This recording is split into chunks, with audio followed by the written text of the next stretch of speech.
Hi, welcome back. Today is Wednesday, May 20th, and I hope that you enjoyed watching those videos, those short clip videos on the animals that we have seen so far. This is where we stopped at last time, and so we're going to continue on here. We have a few more slides to go through, so we're going to move on next. We are going to check out the Aldabra tortoise. Okay, so same thing here.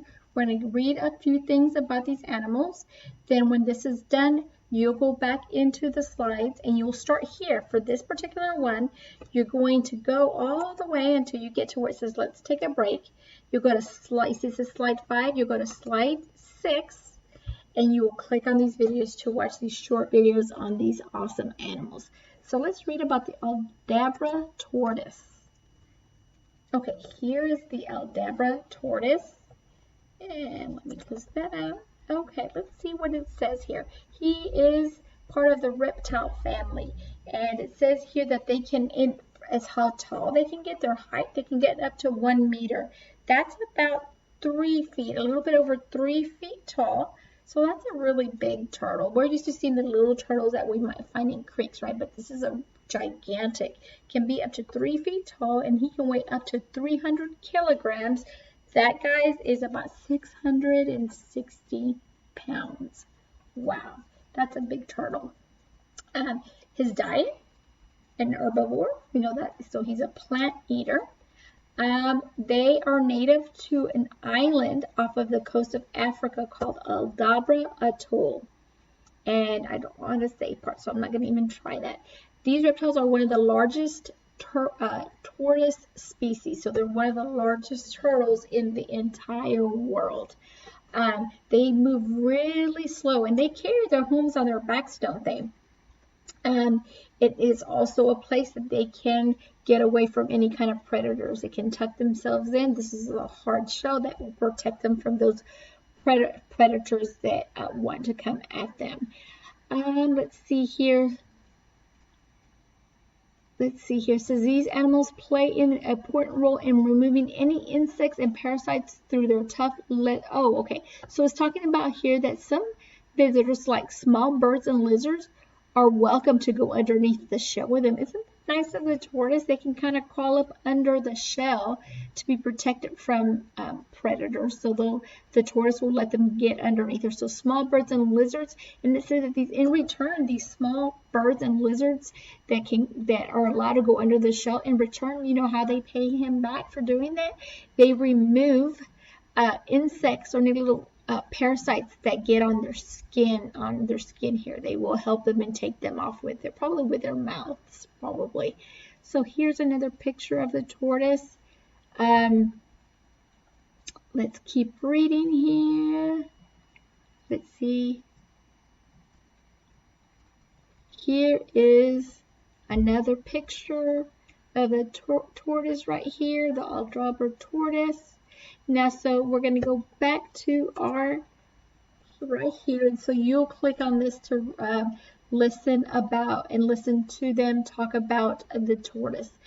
This girl right here, you can't really see her because of the button, but when you play into it, this is Robert Owen's sister, and I can't remember her name right here, but I'm sure she'll say her name, and I believe that's her boyfriend, who's also works at the zoo. So they're all really into taking care of animals and keeping them safe. Now we're going to move on to the lemurs. These are fun little animals. This is the black and white ruffed lemur. He's part of the mammal family and can be from 50 to 55 centimeters in height. Tall, that's going to be about between 1.5 to maybe 2 feet tall, and they can weigh between 6.5 pounds to almost 10 pounds. What is their diet, guys? Frugivore. What is a frugivore? Frugivore. Let's see if maybe when we are reading some more here, it can tell us what that means. As their name suggests, they're black and white ruffed lemurs. They have a beautiful black and white coat with some white tufts. This is called tufts around their face. A lot of these live in Madagascar. That's where their homes are. Let's keep, most of them will move around and stay up on the top Madagascan tree tops. So they're up high, but you can also find them on the ground running and then launching into the trees above. Here they are right here. Now right here is where they're going to tell us what that means. Black and white ruffed lemurs are herbivores. Okay, so they eat plant eaters, but more specifically frugivores, meaning they feed primarily on fruit. So even though they're herbivores and they eat plants, their diet consists mostly of fruit. So they're also not, it says here, to eat leaves, flowers, and nectar. Nectar is that sweet juice that you can find in a plant. They play, it says here, an important role in the Madagascan ecosystem as they're one of the largest pollinators. Isn't that cool? So the pollen that is found like on flowers that they're eating on, the pollen rubs up onto their fluffy fur, and then when they go over to feed on a different flower or plant, that pollen rubs off onto that plant and it makes more plants. That's pretty cool. I didn't know that.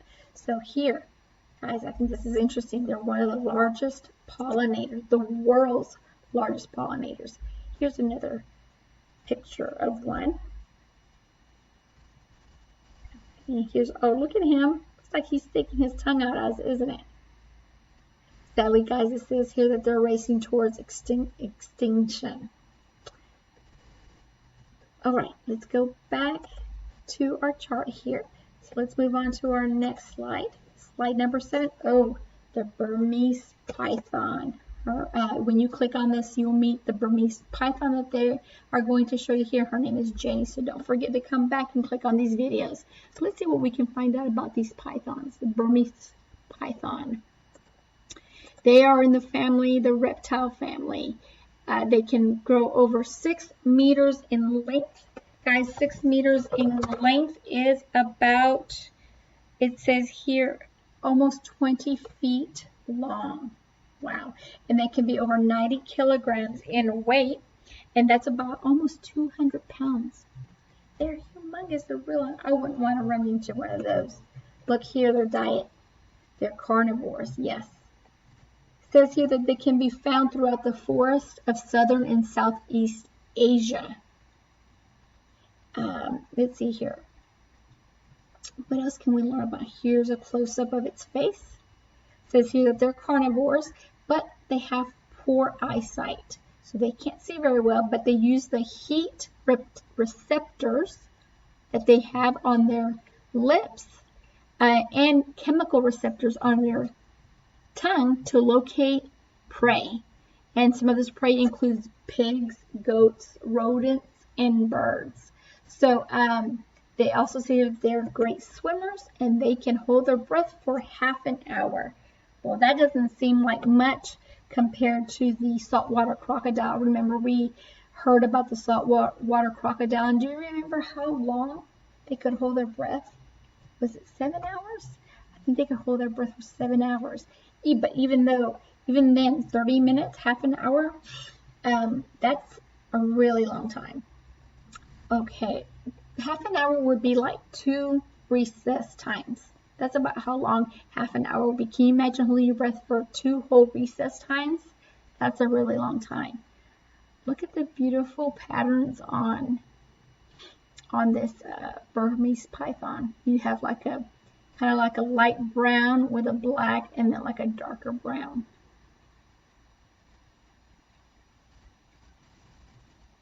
All right, so let's go back. So now here are the meerkats. The meerkat is in the family of mammals. It can be 50 centimeters. That includes the tail because they have a really long tail. 50 centimeters long would be about 1.5 feet, 1.6 feet in length, and they can weigh less than 1 kilogram, so it's about 2.2 pounds. So they're small and they don't weigh very much. Their diet, it does consist of meat. They're carnivores. Here is a family of carnivores, or a family of meerkats right here. They work collectively, guys, to protect their mob from snakes. So they work together as a team, and they protect each other from snakes, different birds that prey on them, and even other meerkats that might be coming up and trying to hurt them. Here are some more meerkats. They have these sharp claws, guys, that they use, just like the lemurs, to dig. Or I also think we talked about, there was another animal we talked about. I can't think of what animal that is. Maybe you can, that uses sharp claws to dig burrows. What was that animal? I have to think about it. Maybe it'll come to me in a moment. But they use these to dig underground burrows where they can go into for protection from predators, and also from the hot. It's so hot where they live in Africa, so they get away from the heat. They go underneath the ground where it's much cooler. They stand on their hind legs, and they have really strong vision, good vision, so they can spot predators trying to come to them. So yeah, we've seen these stand up on their legs, and they look kind of funny, don't they? Not only do they have a strong sense of sight, they have a really great sense of smell. And this is what they use to be able to locate and find some of their favorite foods. On their menu, it says here that they have caterpillars, insects, scorpions, spiders, birds, reptiles, and eggs. So remember, they're carnivores. And here they are. Here's one, seeing a pie on the tree stump. It looks like it's parts of a tree, maybe not a tree stump. Awesome. All right. Last stop is the echidna. This is a really interesting animal. Let's read about it. This is called the short-beak echidna. Looks kind of funny looking, doesn't it? So it's a part of the mammal family. It can be from 40 to 55 centimeters, and that is going to be about between 1.3 to almost 2 feet in length, and they can weigh from 4 pounds up to 11 pounds. They are also carnivores. Here's a picture of them. Really strange looking, aren't they? They have these spikes, these spines. And it's made from keratin. It's the same stuff as what our hair is made of, keratin. So these little spikes are made of keratin, which is what our hair is made of. These spines are perfect for protecting them against predators. So some of the predators that want to come up and hurt them are like foxes or different types of feral cats. If it feels threatened, the echidna will roll into a ball, protecting their body with those sharp spines. They have these powerful feet and claws that they help to dig into the earth. Look at that. Look at this long tongue. Here's another picture of another echidna. So that is the last animal, guys, that we are visiting here on the Australian Zoo. I want you to do the same that you did on Monday. Pick one that you found really interesting. You're going to complete this form. This should be a different animal than what you did on Monday. Give me 4 facts, 4 things that you learned. This is not, oh, I think this animal is cute or it's really cool. Those aren't facts. Things that you learn, facts, things that are true. So you will pick. You will go from, actually, let me stop there. Before you do that, you need to go back into this slide, and the instructions will be in the assignment. Starting here, starting on slide number 6, watch all these videos, slide 6, 7, 8. Okay, so watch the videos on all of these. Pick one that you want to talk about. Fill out the informational text, a graphic organizer on the second animal. Could be one that you found most interesting or one that you didn't know anything about. It's up to you. The last thing I want to share with you is if you want to learn more about other animals at the zoo, you can click here. If you click here, it will take you there. Also, one other really cool thing, just really quickly, is if you click on this picture, this will take you to the Melbourne, Australia Zoo. Live webcams that you can actually see animals that are live. But make sure that you check the time, because remember I said they're 15 hours ahead of us. Any questions, guys, feel free to reach out to me. I'm here to help you. Hope you enjoyed it. Thanks.